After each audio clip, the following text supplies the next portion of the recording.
lives on, but the image is a different breed. Formula One racers, cinching up to 700 horsepower, a life of action and danger, a life of glamour. All part of the quest for the World Driving Championship.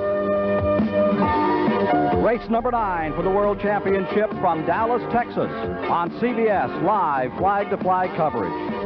Normally, pre-race is the calm before the storm. It is the eye of the hurricane of this 2.4-mile course at Dallas, Texas Fairgrounds. The question is, will there be a race? What kind of a race? The 1984 Dallas Grand Prix could well be in 1985 as far as many of these drivers are concerned. Yesterday, a Can-Am event, and in it, 6 turns were torn up around the course. They started work at 3 this morning. Some of the asphalt didn't work, and this is what we saw this morning when we arrived at the track, holes in the track, and this kind of construction going on. These pictures were taken at 9:30 as they were taking out some patch asphalt, what they call set 45, and putting it in again. And you can see concerned drivers going around the course, and they have not been happy with what they have seen. They've torn out some of the corners. It takes 45 minutes for this concrete to set. It may set, but the edges around it may tear up again. And naturally, there's a lot of nervous people, 25 of them, sitting in the cars now on pit road, and the issue is, will they go? Hello, I'm Ken Squire here in Dallas, Texas, and it's a wing and a prayer as far as this Grand Prix is concerned. Grand Prix races always come down to 3 things. They come down to cars, they come down to drivers, and they come down to the track itself, the course. And the course is predominant here. With that story, let's go to Chris Economaki. The 25,000 tons of asphalt that cost $1 million that make up this racetrack has taken unbelievable punishment in the last few days. The wide tires and wide G-forces of the Formula One cars have dug holes in many of the turns. Now, those holes were patched last night, but it found that the patching material in some cases was defective. So this morning, just a few hours ago, fresh patches were put in here. And as you can see, this one here on turn 7A, the sharpest turn on the course, doesn't even look dry yet. It dries in 45 minutes, the men say. And we asked the foreman on the job if it would hold up under the pressures of the Formula One cars. And he looked at me with confidence and said, "We'll see." Well, Chris Economaki, I'm here on the grid. I've been covering motor racing, as you know, since 1962, and I've never known so many unhappy and some very bitter drivers. This isn't a matter of courage, it's a matter of common sense. The drivers have been going around the track again and again. Nicky Lauda's taken a safety inspector around in a saloon car, and nobody would ever doubt his courage. But the feeling is that this race should really have been delayed for at least another 5 hours. One driver's predicted there'll be broken bones. There was, of course, talk of a strike. Would all the drivers stop after a few laps? The team managers have told me they are placing the onus on the drivers alone. If they feel it's unsafe, they will stop. There won't be a mass walkout or a mass drive out. These men are paid to race, and that's what they'll do. But perhaps not paid to have to make this sort of decision. It's going to be very tough indeed. Thank you, Barry Gill. All week long, the story has been heat at this track. They expect the temperature to be around 104 degrees outside, probably 140 degrees in the cockpit in David Hobbs.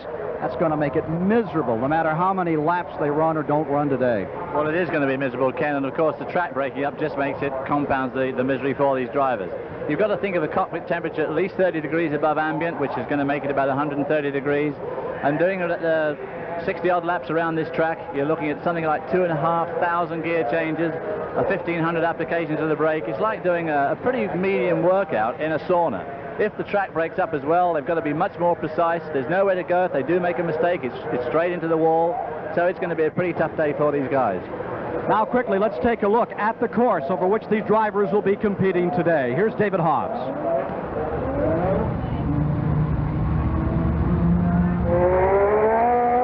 Tambay's head bobbing about as he bounces down the start-finish straight here at Dallas into turn 1 at about 120 miles an hour in 4th gear.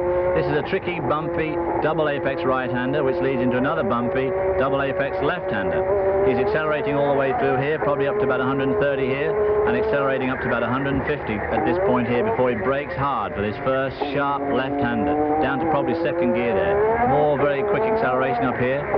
into this right-hander. He's now going to quite a complex long left-hand turn, which he can't see anything like as well as we can, because his eyes are about 2 feet lower than this camera. As he brakes, tames down to first for this tricky corner here. The surface is breaking up badly there. This is the slowest part of the course, the hairpin. Again in first gear, accelerates up to 4th gear here, quite a quick bit of track, 130 miles an hour, as he swings right and left into this high-speed complex onto a concrete surface there off the asphalt. Brakes hard on that concrete, left and right, 2nd gear. The road falls away there, very close to that wall. 5 cars have hit that in practice so far. Up to pretty high speed here, back to 4th as he comes into this long left-hander, accelerating through here all the way. Quite a quick corner, 130 miles an hour. And he's now on the fastest part of this course, doing 165 or 170. As he brakes, changes down to 2nd for this right and left chicane. The road surface is breaking up here as well. This lap's taking Patrick about 1 minute and 50 seconds for the viewers. In real life, he'll be doing it in about 1 minute and 40 seconds, and he'll be changing gears somewhere about 35 times during this lap, which works out to about once every 3 seconds. And here's 4 of those changes coming up as he brakes down to 1st gear for this very sharp hairpin. Tremendous acceleration out of that in 1st, 2nd, 3rd, 4th, back to 3rd for this, the last turn, as he turns onto the start-finish straight again, and another very big bump.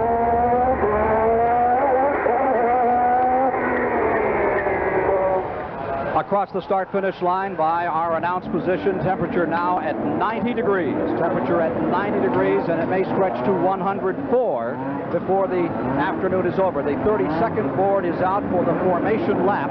They have cut the race by 10 laps, down to 68 from 78. This first formation lap is a counting lap, so they get credit for being here. They don't do any passing, and they'll pull up on the grid and prepare themselves for the actual green light start. It is so hot here, so difficult, this course. David, we had a chance to look at what the drivers have to compete with just in what they wear, as well as the temperature outside. Yeah, there we see Nigel Mansell in his birthday suit, and we'll see in stages what he has to put on. All this, of course, is to combat fire. There's the long overall, the long underwear, which is fireproof material. There we see the final 3-layer quilted top coat. He also puts on top a head sock. There we see the head sock. He's got fireproof shoes and socks, the helmet on top of that, and then thick fireproof gloves. Now, all of this is great for keeping fire out, but it also keeps the heat in tremendously in these cars. And he's going to be in the blazing sun, and in fact, in his case, it's compounded by the fact that, of course, the suit is black. Let's take a look now at the starting grid for the Dallas Grand Prix. Here's how they'll come out, 25 strong. The pole is a career first for Great Britain's Nigel Mansell in the Renault-powered Lotus. Italian teammate De Angelis makes it a Lotus front row for the first time since Holland back in 1978. Row 2 is Great Britain's Derek Ward for the French Renault team and Arnoux for Team Ferrari. Going to row 3, Austrian two-time world champion Niki Lauda for McLaren and the 24-year-old Brazilian Senna in the Tolman Hart. Row 4 is current #1 driver in the world, Alain Prost from France, and beside him Finland's world champion Keke Rosberg. In row 5, it's Italy's Michele Alboreto for Team Ferrari, and from France, the two-time Can-Am King Patrick Tambay. In row 6, the BMW-powered Brabhams, a surprising Corrado Fadi, a shade faster than teammate defending world champion Piquet. The next row back is the Winkelhock car, the ATS, and the only American, Eddie Cheever, is there in the Alfa Romeo. Row 8, John Cecotto from Venezuela, and it's Andrea de Cesaris in the Ligier. Going to row 9, Stefan Belloff of West Germany, the Tyrrell, and beside him, Genzani. Then in row 10, Francois Hainaut, and from Switzerland comes Terry Boutsen. In the 11th row will be Riccardo Patrese, and it will be Mark Schur alongside him. Going to row number 12, it's Hugh Rothengater, the Dutch driver, and the eldest driver in the race, Jacques Lafitte, at 40 years of age. And finally, Dr. Jonathan Palmer of Great Britain starts dead last on the field in the 25th position. Well, he should start dead last. Manfred Winkelhock's engine failed to start up after that first pace lap, and so that means that he now has to start at the back of the grid, which on this very twisty 16-turn course is going to be a decided disadvantage for Manfred, who qualified pretty well. Some drivers have been talking all week long about the excessive heat and how difficult this track was. Blackie Sherrard in the Dallas Times-Herald wrote a great feature the other day about not only the engines whine, but today it's a lot more than whine. It is serious concern by all these drivers about this course, and particularly after we've had one very bad accident out here with the Ford Tyrrell team. Yes, where poor old Martin Brundle broke his leg, of course, 3 weeks before the British Grand Prix, where he was finally going to get a chance to show himself off before his home crowd. It is a serious problem. When the track breaks up anywhere, it's very serious because it becomes virtually undrivable on modern slick racing tyres. There is no tread, so when you get up on the old asphalt where it's peeled away, it becomes just like riding on ball bearings. It's impossible. Well, there you see the lights and you see the field coming online for the start of the Dallas Grand Prix.